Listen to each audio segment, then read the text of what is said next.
এই সার্চ কমিটিতে আমার দৃষ্টিতে আমাদের দলের দৃষ্টিতে 5 থেকে 7 জনের একটা প্রতিনিধি থাকতে পারে। তারা কারা কারা হতে পারেন?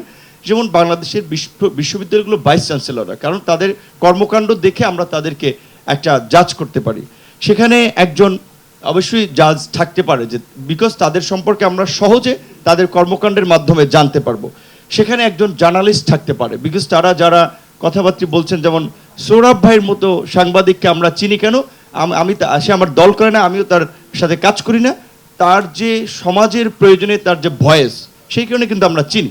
সো তার সম্পর্কে কিন্তু আমরা দেখতেছি দীর্ঘদিন ধরে, যে কারণে এরকম সাংবাদিক একজন প্রতিনিধি আমরা রাখতে পারি। আমরা সিভিল সোসাইটির একজন প্রতিনিধি আমরা এখানে ইনক্লুড করতে পারি। আমরা বিশ্ববিদ্যালয়ের অধ্যাপকদের মধ্যে যেমন আসিফ নজরুল স্যার আজকে অ্যাডভাইজার হয়েছেন। আসিফ নজরুল হঠাৎ করে অ্যাডভাইজার হন না, একটা এক্সাম্পল। কিংবা তানজিমুদ্দিন খান ঢাকা বিশ্ববিদ্যালয়ের শিক্ষক, ওনাদের আমরা দীর্ঘদিন ধরে সমাজের বিভিন্ন বিষয় নিয়ে কথা বলা, মানুষের পাশে দাঁড়ানো থাকাটা দেখেছি। কাজে এই অধ্যাপকদের সম্পর্কে তো আমরা জানি, সেক্ষেত্রে বিশ্ববিদ্যালয়ের একজন অধ্যাপককে আমরা বিবেচনা করতে পারি।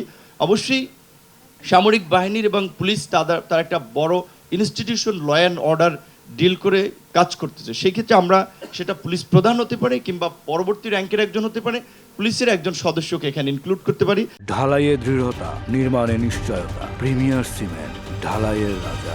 সামরিক বাহিনীর একজন সদস্যকে এখানে ইনক্লুড করতে পারি। তাহলে আমার এইভাবে যদি আমরা দেখি, সেখানে 7 সদস্য বিশিষ্ট একটা সার্চ কমিটি হয়, যাদের কাজ হবে তারা ওই যে ইন্দোনেশিয়ান আপনার কমিটির স্টাইলে তারা প্রাথমিকভাবে সবার কাছে নাম চাবে এবং কেন তাকে প্রপোজ করতেছে, তার যোগ্যতাটা কি, সেটা মাস্ট বি তারা লিখবে।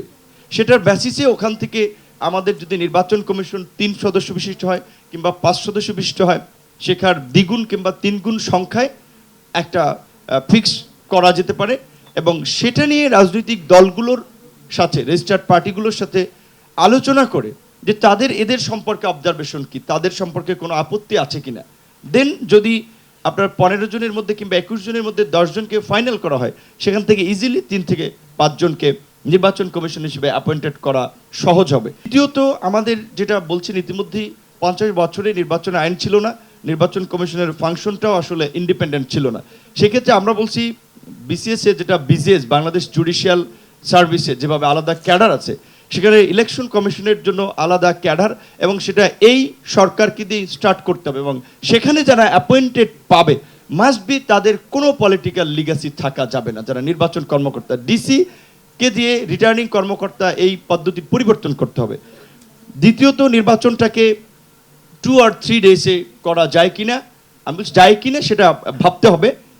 এবং বিশেষ করে আমরা যেহেতু দীর্ঘদিন ধরে আলোচনা করছি দ্বিকক্ষ বিশিষ্ট পার্লামেন্ট কিংবা প্রপোর্শনেট রিপ্রেজেন্টেটিভ ইলেকশন, সেটাকে নিয়ে যদি আমরা একটু ভাবি, পার্লামেন্ট যদি দ্বিকক্ষ বিশিষ্ট হয়, তাহলে তো লাইক এখানে যদি 64 জেলা থেকে 64 জন সিনেটর নির্বাচিত হয়, সেখানে আরও 10 জন বিশিষ্ট ব্যক্তিরা মিলে 80 কিংবা 85 সদস্যের একটা সিনেট থাকে, তখন তো আমরা যে কোনো অ্যাপয়েন্টেড, আমেরিকাতে যেভাবে সিনেটর হিয়ারিং হয়, সেভাবে কিন্তু আমরা যদি নির্বাচনের পরে, তাইলে কাকে আমরা নিয়োগ দিচ্ছি তাদের সম্পর্কে হিয়ারিং করে তার ডিটেলস নিয়ে আমরা সেই সময় করতে পারবো। কিন্তু এখনকার প্রেক্ষাপটে আমার প্রস্তাবনা ওইটা ছিল।